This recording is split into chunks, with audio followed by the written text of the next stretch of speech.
Hi everyone, and welcome to our session 2 of Meet the Experts interviews. Today we are speaking to the amazing Olivia Crocker, who is the founder of Birth Rising.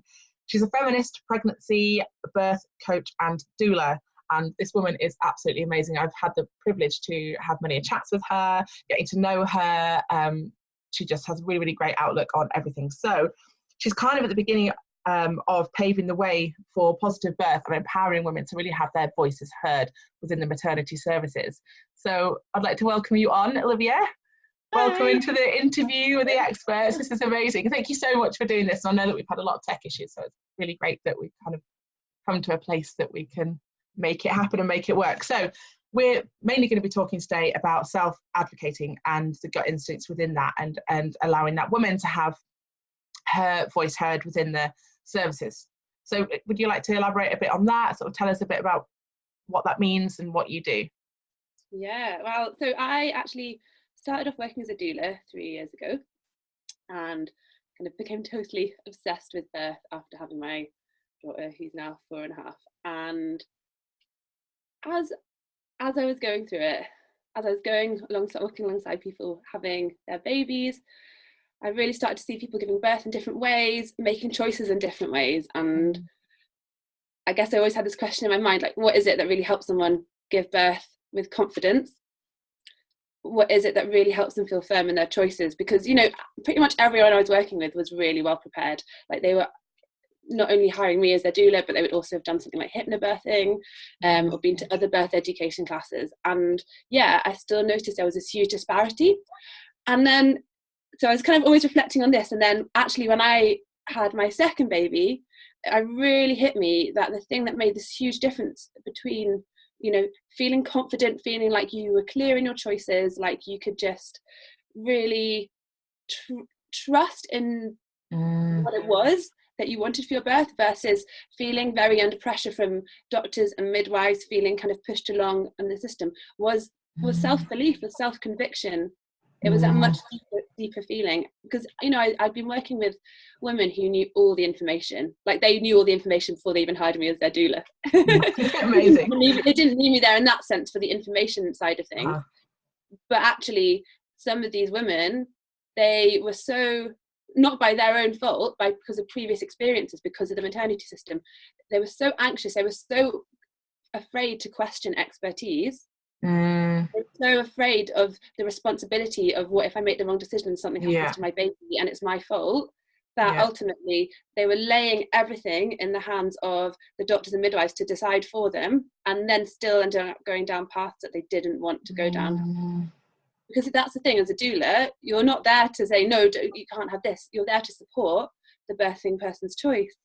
So basically, after my own second birth, after my own challenges with the maternity system, of really having to go heads on with it in order to have the birth that I wanted to have, because I was considered high risk and they weren't going to support my home birth, I basically redesigned what I do. And the focus of what I do now is really helping people to make truly informed choices, to really develop that inner confidence, conviction in the knowledge that they have of their bodies, of their babies, to really claim the expertise that they have. And I'm not just saying that for sort of in a tokenistic way. I think it is so important, because actually maternity care is a one-size-fits-all package for people. There's no personalisation in it. There's very little individualisation in it. And do you think that's a lost art as well? Do you think that's kind of something that we as a whole, as a kind of society, are kind of losing almost that art of being in tune with ourselves? Because it's a very scary place, isn't it? It's a very vulnerable place, and unless we're kind of informed prior to going into this, and unless we're supported whilst we're going through it, it's very, very easy to just drop everything that you think and you know about yourself, because we're programmed to that maternity services know better, the doctors know better, and in some instances, like, absolutely they do. Like, there's a bloody good reason why they're there, and they're fantastic, amazing at what they do. But actually, I do speak to a lot of women as well who have lost that self-confidence, and I speak to a lot of people who say, I wish I'd just stuck up for myself in this instance, and it's really, really hard to get that confidence when you're feeling so vulnerable. So do you find that as well? Yeah, and, you know, I think the issue is that maternity services are not maternity care is not neutral. It's not like a blank canvas in the sense that you come into. There's a really strong power dynamic, and I talk about this a lot with the people I work with, because I think it's important for people to know that and recognise that they are walking into like a system that contains very complex power structures. It's very patriarchal. So, you know, you can be someone who's really confident in your own life, really like soaring professionally, you're assertive, you've got a really strong voice in your, you know, everything you do, and then you walk into maternity services and you're like a wreck. You don't know what to say, you're questioning yourself, you feel filled with doubt, there's loads of anxiety. You know, maternity appointments, you're there, your hands are sweating, like you feel sick. That's because of all of that. And like you say about this idea of like, you know, there's all the expertise of the doctors and midwives. We're conditioned to believe, first of all, as women, that our bodies are defective. There's something wrong with us. We're always expected and conditioned to try and fit in, to try and make our bodies different. So to be slimmer, to be prettier, to wear this colour, to wear that colour. Yeah, it's media coverage from the age of 0, really, isn't it? That conditioning goes right back to it. Yeah. And then also, we're also taught that we need to conform, we need to be nice, we need to be likable. And so you go into this dynamic where actually you are then expected to just play by the rules. And if you don't also please everyone else too. Yeah, totally. And if you're not playing by the rules, if you're trying to step out, you know, even the space for questioning things is quite minimal, because you then get what a lot of birth workers call like the dead baby card. Do you want something to happen to your baby? Do you want to put your baby at risk? So of course then you want to do what's safest. It's calling you as a mother and your own like care for your baby. Yeah. And it's not about going against that, is it? It's about figuring that strength within you to make up that decision in your own capacity, so that, you know, if someone says this could be dangerous for your baby, you then got the confidence and the power within you to then look at a bit more facts around that, really tune into how you're really feeling, instead of just going for one or the other. So it's not about going against them, it's about working like with you as a woman and knowing these kind of facts and knowing what you're presented with and having that inner confidence to do that. Totally, because what you're presented with when you go into maternity care is you're presented with basically like a package of care that's not necessarily relevant to you, and the guidelines are completely one size fits all. And also you're getting a small fraction of the information and perspectives that are out there. There is a whole host of other information, of other perspectives and ways of looking at it, and you're expected to make an informed choice off the information that you're given in your maternity appointment. It's actually very limited. So part of like making that confident choice is actually having considered all the other perspectives. And then I would add in actually then really bringing it back to yourself. What do you think? What do you feel? What do you believe? For example, if you've been told that your baby's really big, and then, you know, you get laid on with all the risks of having a big baby, the dangers of it, the possibility of your baby getting stuck in birth, you know, that's really scary. And then you're faced with the option of like having an induction before your due date, or possibly needing a cesarean. And some people, that's, you know, that's a scary thing to happen. Yeah, it happened to me actually. Right. Okay. So what I would say is actually looking at the perspectives with that can be really, really helpful. And then actually asking yourself, really bring it back to yourself. Do I think my baby's too big? Do I actually think I would have trouble birthing it? When I work with people, we actually do a lot of stuff around that, because it's actually really hard when you've got all this mental chatter in your head, all the fear and the noise and the worry. It really pulls you out of your body, and it really can cut off that from that intuition. So I do a lot of work that's kind of about, I think a small person might be about to break into my room. Oh no. There we go. Oh God, welcome to my life. They're all here. That's okay. This is the joys of being a work at home mum, isn't it? This is the reality of it, is that they're all going to be babies. He's actually recording right now. Oh, bless them. They just want their mummy. That's the thing. Little glimpse into my life with this is how it is. I mean, if it's not tech issues, there's kids kind of climbing around your head. And the thing is that, you know, we're mums, and you know, this is real life, isn't it? Yeah, totally. I used to like really try and hide this and be like, I've got to be professional. I can't even let my clients know that my children are affecting my life. No, bring them in. Now I'm like, here we are. This is and also that's real, you know, and that's a massive part of what we're doing in this whole this whole interview series, and also with the Connecting Mother Collective, is that this is real life. You know, we are mums working from home, passionate about what we're doing, you know, and that's what this series is all about. And it, you know, that's part of it. That's part of the reality of it. Sometimes, you know, your children. Like why we make the decisions to have like businesses where we can work from home, so that we can work around our families and it can fit in with our lives and not be one or the other. Absolutely, it's all encompassing. So actually I was going to ask you, which kind of brings me really nicely into that, so how would you then so say if you had a client, how would you work with them to enable them to build upon their confidence so that they can feel good about having their voice heard? Like, what kind of stuff do you do with people to get them to that point? So a lot of the people I work with are actually having their second or their third babies, and they've had previously really difficult births, and they really want it to be different this time around. They are starting to question what happened in their previous birth and why. So they've got a little bit of mistrust, isn't the right word, but they don't want to fully immerse themselves in the maternity system again. They don't want what happened to them last time to happen again. So there's part of them that they want to stick a little bit outside of it and get information and knowledge from elsewhere, so that they have the ability to look critical. So some of the things that we do, for example, the starting place I always come from is, if you didn't have any fears or anxieties, what would you choose for your birth?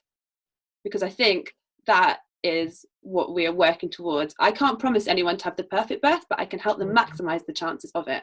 And that is through working with their mindset around what psychology has such a huge impact on birth. What you take into the bathroom with you, what's at a subconscious level, has such a huge impact. The environment that you're in has such a huge impact, and you have to feel able to set up those boundaries in order to create that environment, in order to protect yourselves and protect the process of birth. Because unfortunately, there's not really that understanding of that within maternity care. What people need for the birth process to work. So a lot of the work I do is a journey into exploring and unpacking all that and working from that as the starting point. And it'll be really individual, because everyone's pregnancy is different, the issues facing are different. A lot of people I work with are actually, they've been told that they're high risk for some reason. It might be that they've been diagnosed with gestational diabetes. It might be that they have tested positive for group B strep, or they want to have a VBAC, or I think I would say those are some of the main things, or that they've got a high BMI, or they're considered old. And actually old is like over 35 now, isn't it? But the guidelines totally, but the guidelines change drastically once you reach that age, so you're treated really differently and your options become really limited. So then, according to then based on what their situation is, we then kind of do a lot of work around that, around exploring all the different perspectives and information and research that's actually out there. We unpack it, and then we really start sort of burrowing deep into what they feel, using tools to kind of go more into their subconscious feelings about themselves, about their body, which can be amazing. It can be so illuminating to help them actually realize things they'd never seen about themselves before, like, oh, I was really worried about that, but that fear is not my own, that's come from someone else. Or really interesting. Or actually noticing things that they're holding in their body, fears and anxieties that otherwise they'd be taking into the birthing with them. That's really, and I guess they'd hold that in their body at certain places as well, wouldn't they? So obviously if you've got a lot of stress in your back, in your neck, or if you hold it sort of in your stomach, in your torso, then that's all gonna have an effect on how your posture is and how you want to lean forward, how you want to move, how you want to sort of physically structure yourself in your birth as well, I guess. Totally. And part of that's also linked to what do you believe about your body and your own authority when it comes to yourself. Like, if for example, are you going to follow your intuition? A really common example is when someone's saying, I really need to push. And someone's saying, you can't be ready to push, don't push, you're not fully dilated. So then if you're thinking, I don't actually trust myself, I don't trust my body or what I believe, which a lot of us do because it's so deeply ingrained, you're going to be working against your body, and you're going to be listening to the external person that's telling you you're not ready, don't do it. In that position, who are you going to listen to? Are you going to follow your body, your instincts, your baby, or are you going to listen to someone who's looking at a monitor, for example, or who's your vaginal examination like an hour ago and decided that you can't possibly do it? So do you know what, that thing happened exactly like that in my birth. So I was I don't know, like 20 hours in maybe by this point, and I honestly was just so desperate to get in the water. I was so desperate. My whole being wanted to get into the pool, because it was all at home, and to a point it was all at home, and I had everything around me. I had all my lights, and I'd been there for ages, so it'd been like really quite an incredible experience, but I was really enjoying it. And I did get to a point when I was like, I just want to get in the water. Like all my body, my brain, everything wanted to be in the warm water. I was ready. And I went to go and get my bits and pieces. I got my bikini out, and I was really excited because I had a nice new towel, a new robe, and really, really excited to get into the water. And then I came back downstairs, and then the midwife said, I really don't want you to get into the water yet, because I don't know how far along you are. Because I'd rejected all vaginal examinations by this point. I wanted to go as natural and as like fiddle free as possible, you know. And so they stopped me from going in the water, and then they had a little feel in there, and said I was 2 centimeters dilated, and that my waters hadn't broke, and that the baby's head could potentially be at a weird angle. So all that information just basically took me from somewhere where I was coping and I was managing to then just bam, I plummeted. And actually, as I plummeted, my baby went into my back. So all the contractions went into my back, and then they went 1, 2, 3 contractions, one after the other. And I just lost all ability to actually cope. And then I thought I might try it. I might actually just try and cope at home, and maybe I could get in the water. And by that point, I wasn't able to cope. And that's when it went into hospital world. And that's when it went down the whole road of hospital. It went into induction, epidural, all the rest of it. I was actually quite fortunate, I think, I didn't end up getting VBACs. I wasn't snipped, I wasn't cut. It was natural in the end, which is amazing considering the length that it actually took to get him out, just 2 days. But it was at that point when everything changed, you know. And I felt a lot of guilt around that afterwards. I felt a lot of postnatal depression. One of the thoughts that came from that, stemming that off, was, what if I'd got in the pool? What if I got in the pool and I moved in a certain way that enabled me to relax, and then suddenly I dilated, you know? So I'll never know. And I've let go of that now, but for a really long time, that really, really affected me for a good year. And I learned to let go of that, and I feel good with that. But exactly what you were saying, it's like that intuition, I was so strong about it. And then I got advised not to, and it all went downhill. Yeah, and I think it's really... There we go. Did you hit this big impact there? Dinosaur. Yeah, I think it's really important to emphasize, like, things like that happen, they are not your fault. For anyone who's had a difficult birth or a traumatic birth, you've never done anything wrong. There's nothing that you have done to cause that or create that. And actually, the focus for me is that, like, the system is the issue. The maternity system is the problem. That's the one that's causing 1 in 3 women to come out with birth trauma or PTSD. You know, where I live, the local NHS trust, it's got a 41%, I think 41%, maybe higher, induction rate. It's one of the highest in the UK. Wow. So, and where's that? Whereabouts is that? It's north, isn't it? That's in the northeast of England. Yeah. So, yeah, you know, like that we have to start.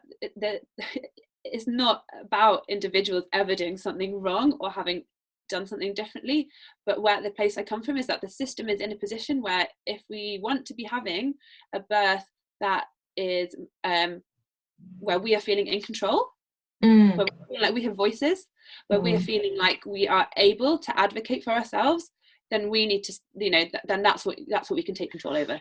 And that's what I do, help people feel like they have voices, that they can use them, that they can use them through pregnancy, because often advocating for yourself during pregnancy, really feeling like you can use your voice, like what you say matters, like you are a source of knowledge and expertise in your baby, those things carry through into birth. It's really hard to do them when you've just been going along.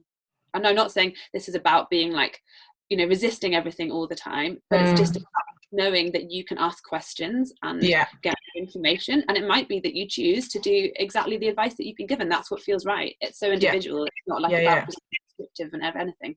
But then that still sets you up to then advocate for yourself in birth. So one of the things I also do then is we really create like a kind of birth blueprint of what it is that you want and how you can create the conditions for that to be, you know, maximize that of being the actual thing that happens. And so and obviously birth is also an unpredictable process, but there's also things that you can do, boundaries that we can set up in advance that can really help facilitate that. And it's about facilitating the process that you want to happen. And again, that's different for people. This is not about saying you have to have a home birth or you have to have like a spontaneous vaginal birth. This is about what's right for you in your particular situation, and knowing that as well. An advocate for yourself. Yeah, definitely. So do you kind of run courses on this then? How would people sort of find you, basically? How do people find you, and how do people work with you, and how do people access your knowledge and your expertise? What are the ways for that to happen? Okay, so at the moment, I'm just working one-to-one with people. I'm really hoping to develop more group stuff over the coming months, more online group work and in-person group work where I live. I'm running some workshops on that. If you want to know more about me, you can find me on Instagram as The Birth Rising, or Facebook as just Birth Rising. Amazing. Where I also have links to my website, which I've just been redoing and should hopefully be live again from today. And yeah, I'm on Instagram a lot. I also have a podcast on Spotify and Apple Podcasts called the Rebel Birth Podcast. It's absolutely brilliant. I've been listening to that. It's so good. It's so good. It's so good. And podcasts are an amazing thing, right? Because actually, as mums and being at home and working from home or working away from home, we have this time in the day. For instance, if you're on the bus or in the car or on a train, or you, like me, you're doing whenever I do the washing up, I listen to a podcast. When I fold the laundry, which is the most boring job in the entire universe, I listen to a podcast. When I get up in the morning, I put one on and I do a house task. And the way that I cope with managing my house, which isn't big, by the way, but for some reason is incredibly messy constantly, then I listen to a podcast. And it's a way that you can get on with something really mundane but have something really amazing happening in your ears, which is great. So podcasts are the way forward. And I think I love listening to women talk about women issues, and that's because I'm immersed in it. It's because I'm a mum, that's because I'm a woman, maybe, I don't know, but maybe it's just a personal thing. But yes, podcast, go and check it out because it's really, really worth a listen. It's fantastic. Yeah, you can listen to me ramble. I do it with someone called Sarah Forster. She's an independent midwife. She's brilliant. Just was so happy to meet and get to work with someone who has such a belief and innate trust of birthing bodies and pregnant bodies. She's come from an NHS background. She's worked in that system. She moved into working for a home birth team, and then basically decided to become independent because she is such a big believer in trusting women's bodies and birthing people's bodies, and actually what is possible when the process of the birth process is facilitated rather than disturbed. And absolutely. Working with her and getting all the conversation we have, for me it just so confirms everything that I believe in birth and the birth process. And it's just amazing to get to actually work with someone from a medical background who And I like how you put it, where it's facilitated. I think that for me feels really key, is that it's really facilitating your nurturing needs. It's really facilitating your inner power. It's really facilitating being there as empowering you to be an advocate for yourself. And that's just, empowering women in this way is how we make change happen, isn't it? And it's how we can grow stronger. And when we share this kind of experience, when we share this kind of knowledge, when we talk about this kind of topics, and make that known, then it enables us as a species to think more, to have more options available to us, which is great. And when women get together and when women learn together, they grow together, and it's phenomenal. So yeah, it's amazing. Everything that you've talked about today, I absolutely love it, and massive advocate for you as well, because I think what you're doing is really, really important. And I think it's going to be changing a lot of lives. And I think at the moment as well, we're in a kind of state, even globally, where birth and positive birth is rising, and I think that's a great name that you've got, because it really emphasizes actually what's happening at the moment. And there's a real global kind of change in maternal care. Some maternity services somewhere are having some changes. I know, like over in Australia, there's some stuff going on, and there's a big movement for empowering women at the moment, and empowering mums at the moment, and looking at this whole experience of birth and then becoming a mother. I mean, it's huge, and we are really at the forefront at the moment of this change happening. So yeah, it's been amazing. It's great. I've absolutely loved talking to you. Thank you so much. I always love talking to you, and maybe you'll come on again, and maybe let's get the Indie Midwife on as well. That would be really interesting, I think. Yeah, she's a great person to pick their brains out. Well, thank you so much, Olivia. Everybody, please go and check her out, Birth Rising and The Birth Rising. She really is amazing and always has something really incredible to say. We will see you soon, no doubt. Yeah, thanks for having me on and listening to my ramblings and rants. You're so welcome. It's great. I love it. I could probably just do this all day.